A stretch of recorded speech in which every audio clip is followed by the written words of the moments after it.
strain that could parasitize other organisms' respiratory apparatus. This survival tactic helped lower their oxygen consumption, and inhabiting the throat kept them securely in contact with inhaled air. The best survivors were those that parasitized the reptiles that flourished at the time. Entering the Triassic period, the reptiles evolved into dinosaurs, and the protoparasites shared in their success. Dinosaurs developed respiratory organs called air sacs to adapt to the low oxygen environment. These in particular helped the protoparasites thrive. But another trial awaited them. The end of the Triassic period saw another drastic change in the Earth's environment. For most parasites, the male and female take the same host. Many are, in fact, hermaphrodites. Originally, the vocal cord parasites were as well. But for any strain to ride out a severe environmental change, it must secure a steady pool of genetic diversity. Another split. Now the newest strain procreated with mates found in other hosts, and in order to increase its encounters with those mates, the new strain utilized the voice of its host. They came to inhabit the host's vocal cords. This truly was the birth of the vocal cord parasite. The parasites developed the host's pharynx to form resonating chambers, and used them to produce sophisticated mating calls. The relatively upright posture of the dinosaurs was important in this, because the crooked L-shaped pharynx was more suited to the development of resonating chambers. These developments ushered in a time of great prosperity for the parasites. But for the third time, the parasites had a major hurdle to overcome. The meteorite impact at the end of the Cretaceous period, which spelled the end of the dinosaurs. With their hosts extinct, the vocal cord parasites had no option but to find a new habitat. Birds. As genetic successors to the dinosaurs, with functioning air sac apparatus already in place, birds were the perfect choice. But the parasites could not survive in birds that flew at high altitudes with thinner air. So they parasitized ground-dwelling birds and altered their respiratory system for the sake of reproduction. They gave the birds the means to produce sophisticated sounds. The syrinx responsible for chirping. This is the proof that points to activation of FOXP2 in songbirds as well as humans. The Cenozoic era began with a rise in oxygen concentration, which helped mammals to evolve and increase in size. The parasites then shifted to humans as a more effective host. Humans' bipedal upright walking meant that our throats could support larger resonating chambers. At first, vocal cord parasites entered humans using birds as their intermediate host. But eventually they changed to conducting their entire life cycle within human hosts. What happened next is as I have already described. People took the vocalizing prowess given them by the parasites and made it language, and once the parasites could no longer use it as their mating call, they died out. Or in other words, the parasites overcame all evolutionary hurdles except humanity. Skullface shared his opinion on this matter. He said the Ethnic Cleansers Project was sure to succeed. After all, the parasites had a grudge against us humans. To think we awoke them after such a long slumber, just so they could sate their thirst for vengeance. It is terrible, unforgivable, and yet it is what I have done. I learned of the vocal cord parasite's existence in literature belonging to the Foundation. It was little more than a theory. The question was, why does only Homo sapiens among all primates have highly developed language? Human versus everything else. The missing link between these was the mystery that gave rise to this theory. I was fascinated by the idea of their existence. In the Dene creation myth, the Neo Dene, who first inhabited the world, were insect-like creatures. I came to imagine that those insect-like creatures could be humans living in symbiosis with the vocal cord parasites. But I had not the faintest idea of how I could resurrect them. That is when Skullface came to me. What he offered me was not just assistance with my metallic archaea research. He told me the vocal cord parasites really existed. And not only did they exist, they had already been brought back to life in the modern age. An ancient human cadaver, host to the parasites of the time. Cypher excavated such a cadaver from a permafrost region and isolated the DNA coding of the vocal cord parasites. Naturally, they were long dead and could not be brought back, but there was an alternate vessel they could use. A relative species of the Pentastomida discovered in China. It had adapted to live in the nasal cavity of animal hosts, but its genetic sequence showed signs of common ancestry with the vocal cord parasites. Ontogenesis, the path of an organism to maturity, is like a roadmap of the phylogenetic evolution of the entire strain. Cypher used this to effect a reverse evolution of the modern parasite and resurrect the vocal cord parasites. They interposed a developmental mechanism to the ontogenetic stage analogous to when the relative species first appeared, the point at which it split from the vocal cord parasites, forcing its evolution down the other path, the vocal cord parasite path. The larvae is produced by the vocal cord parasites, reborn. I do not know in detail how Cypher accomplished this, but clearly they have access to high-level genetic technologies. Skullface said it was the work of a genius woman scientist, and that the relative species in question was first discovered by a group once called the Philosophers. I was tasked with modifying the resurrected parasites. He charged me with two demands. First, to add lethality to these organisms that had once lived in peace with man, by unleashing the larvae's latent desire to consume nutrients from the host's lung tissue, making them eat and eat until the lungs were destroyed. Second, to have both male and female inhabit the same host and copulate then and there only when exposed to specific pronunciations continuously over an extended time. What he would do to the Dene if I failed. I had no choice. Originally, the ultimate objective of the ethnic cleansing parasite project was the identification of not only languages, but of actual cultures. Language is deeply connected to ethnicity, but many languages are employed by multiple ethnic groups, and confrontation between those ethnic groups is by no means rare. If the cleanser parasites were to be a deterrent against ethnic conflict, they had to distinguish between groups using means other than pure language. The original plan called for this to be achieved by differences in the transmission vector. Each ethnic group has different lifestyle customs and eating habits.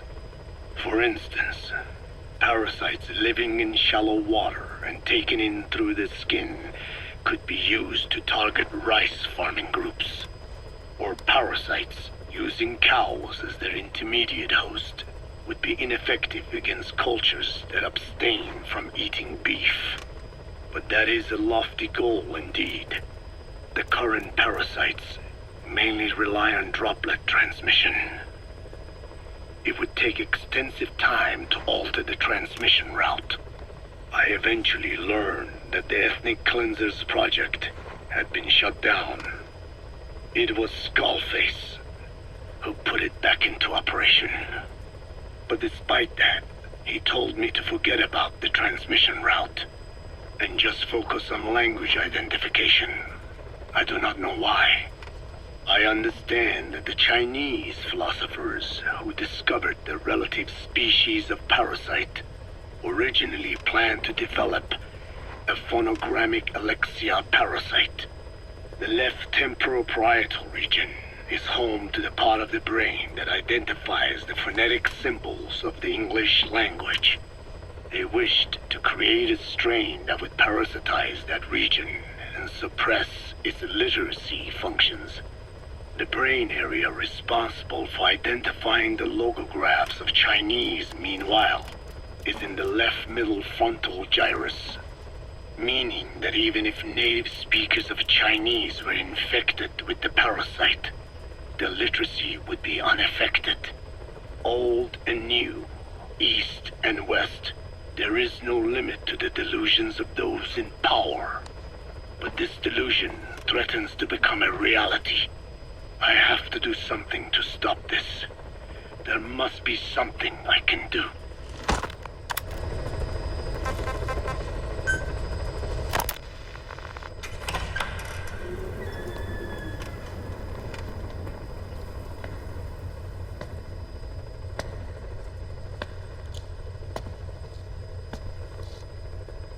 야앗에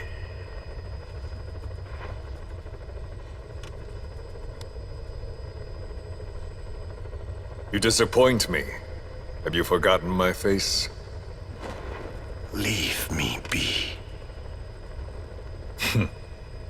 You won't respond to anyone else, so I figured it must be me you wanted to see. But now you won't even look at me. Have I not suffered enough? Not until you've eased my suffering first. To tell you the truth, old man, I'm in a bit of a bind. It's about your children. You know what I mean? The parasites. The ones that infect a man's throat, killing him if he speaks their language. They must not be allowed to multiply. You are allowed to live only in order to help me. But you don't want to, do you? So why not choose death instead? Because you want to protect the Diné and their land from me. That's your purpose, isn't it? Don't lose sight of that now. It's in your interest to cooperate. Because if you don't... Madness. The parasites can't detect your people's tongue. So I'll just have to resort to more heavy-handed means. I have the greatest respect for your people. I would rather avoid such a thing, but we don't always get our way. I was born a tiny mote in a mighty tempest, and until those winds abate, all I can choose is how to act when they blow me this way or that. Tell me, Code Talker, what happens to a man infected with a pair of your parasites? Can they be removed? Can the full-blown symptoms be prevented? It is impossible to remove the parasites alone. They have too close an affinity with humans. Then how do you stop the symptoms from developing? All right. I was hoping for an answer now, but perhaps you just need a little more time. I'll be back soon. I've set up shop, not far from here. We'll be seeing a lot more of each other. If you're close by, then It is almost complete. We're in the final phases. All that's left is to see if I can actually disable a nuke, with the help of your metallic archaea. Once that's done, I won't have to return here again, and your suffering will end, as will your people's. We're almost finished, Code Talker, each in our own way. My only regret will be not finishing you. There's nothing stopping you.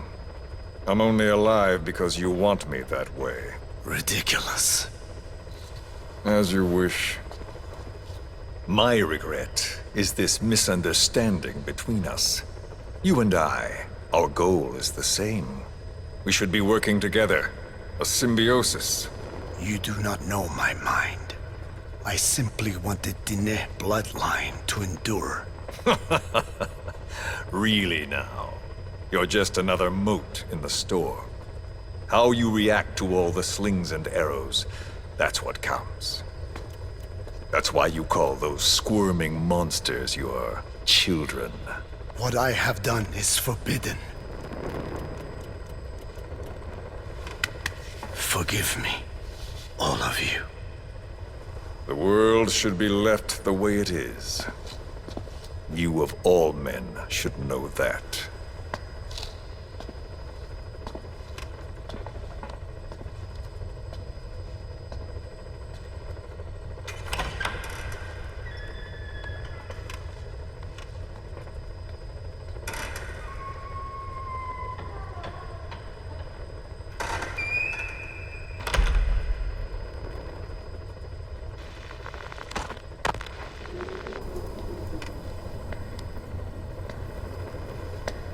Forgive me, but my schedule has changed. The time for grace and good manners has now run out. Please. Torture will not work on me. Surely you know this. Oh, I have no intention of getting rough with you. You haven't been beaten. Your hands aren't even tied. Just like me, you live in symbiosis with countless parasites. What wounds I might inflict, they'll patch right up. You might feel considerable pain, but I've no doubt you can withstand it. Then what do you plan on doing? I have a soldier standing outside. Nothing special about him, except that he always obeys. I have given him one instruction. Whenever I ring this bell, he passes on a message for me. That message is simply, go. What is this? After that, though, it gets complicated. The message will arrive at a room, a little bigger than this one, nothing special. Some of your people are in this room, surrounded by my men. Enough of this. They pick them at random. No regard for age, gender. In that, I suppose, they're different from you. Not as discriminating. They tied them up, one by one, blindfolded them. We had to maintain order, you understand? You bastard. Go. When they hear that, my men will pick one of your people and infect them with a parasite. Your parasite. It won't work on my people. True. The vocal cord parasite doesn't respond to your language. But what about English? An English strain. It exists. A ring of this bell, and they infect one person. If that person abandons the Navajo language, the English strain will trigger symptoms. You monster. So, it's quite simple. Every time I ring the bell, another of your people is infected. Don't do this. I don't want to do this. I'd rather not have to ring the bell, which is why I'm hoping you will talk to me. What do you want? What else could you possibly want? You know the answer to that. How to prevent the symptoms caused by the parasite. You cannot control it like some slave. Forget the idea. Forget it. Unlikely. I will never tell you. What have you done? You made me do that. You black-hearted... settle down. Don't use it again. Well, that is up to you. All you need to do is tell me what I want. How to prevent the vocal cord parasite symptoms. Why? Why do you need to know? The adult soldiers at Bwale Amasa are all dead. What? The parasite traveled downstream. How? It would appear that he was involved. Another demon who woke up from 9 years of slumber. As a result, the vocal cord parasite spread through the village. I told you this would happen. It was an unfortunate accident. He is becoming an annoyance. He may stumble upon the truth sooner or later, but I suppose that is really of no consequence. One day, he too will pay for what he has done. Black Anna. The real demon is you. You know, this incident made me realize something. You are right. I should have acted with more humility. These creatures cannot be controlled. All the more reason I require a means to stop them. There is no such way. Oh, really? Wait! Don't ring it again. It is up to you. Out with it. I see now. There must be more to it than that. What? They are in you. You use this land to breed more of my children. And not just here. No. In pursuit of your ethnic cleansers. You sifted through many language strains. Finding hosts. Breeding more and more. You would have been infected in the process. Infected with countless strains. Most likely your mother tongues as well.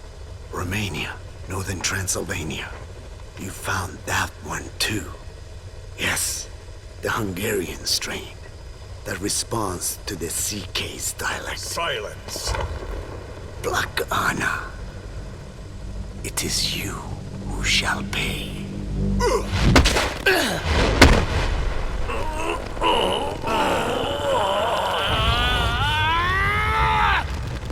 Is this your retaliation, old man? Let my people go and never bother them again.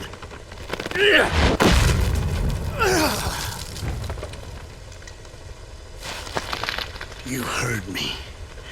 What now? What? No! What are you doing? I am not afraid. I probably have every language strain inside of me. Meaning all the world's languages are already lost to me. But that suits me fine. If need be, I myself can produce whatever strain is needed. And that means nothing to you. If you are infected, you can never again speak your mother tongue. Otherwise you will die. As will every one of your countrymen.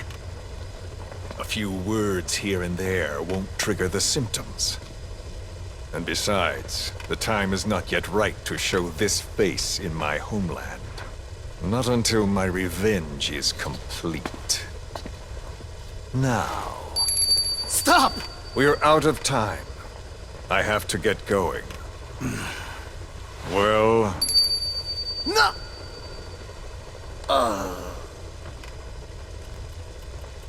Radiation. It's radiation. Radiation, of course. So it can be used. But how much? I do not know. Radiation denatures their reproductive cells, preventing them from mating. Same principle as the sterilization technique. The reproductive cells are more sensitive to radiation than the rest of the body. But I have not tested it. There is no telling what mutation could result. or how the host may be affected. Not to mention what could happen if this is done post-infection. I don't care. This plan goes into action now. As long as it works, the details can wait. You wouldn't be lying to me, of course, old man. I can guarantee nothing. I owe you my life. My body has been burned on countless occasions, but it survives, thanks to your children. That is why I trust you. Then do not repeat my mistake. What's that? In the West, it is said that the Word became flesh and dwelt among us. In the East, it is said the man of flesh brings spiritual power to words. The people knew back then that these creatures carry the gospel. They do not belong in our hands. They must not be touched. How enlightening. I'll remember that. Consider this my thanks. What are you? Catch. No!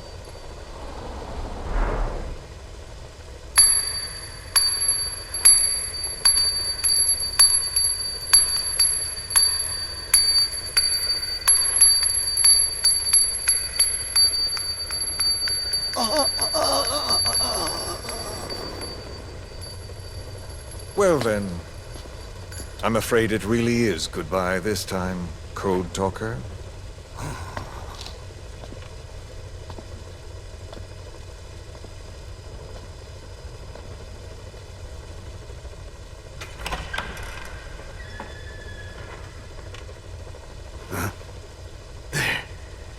There is no soldier. Huh. Now where did he run off to? Guess he wasn't as obedient as I thought. There never was any soldier. So long. You! How dare you!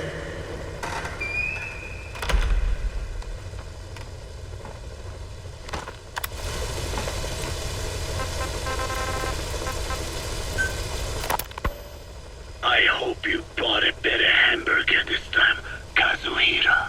Right. Well, the last one was lacking in every way. The patty was too thin, the bun too dry, and the lettuce days old at best. Hey, that was 100% all beef patty, and no shortening in the bun either. Nature's blessings, unadulterated, in hamburger form. Is that it? But when taste falls short, so does our gratitude to nature. Making such precious blessings unpalatable is sacrilege. I hate to admit it, but I think you're right. I should have known better than to settle for second best. That's why I had him run some more R&D, develop a new burger. In fact, one of our researchers just dropped by with the latest results. Here it is. See how you like this? We shall see indeed.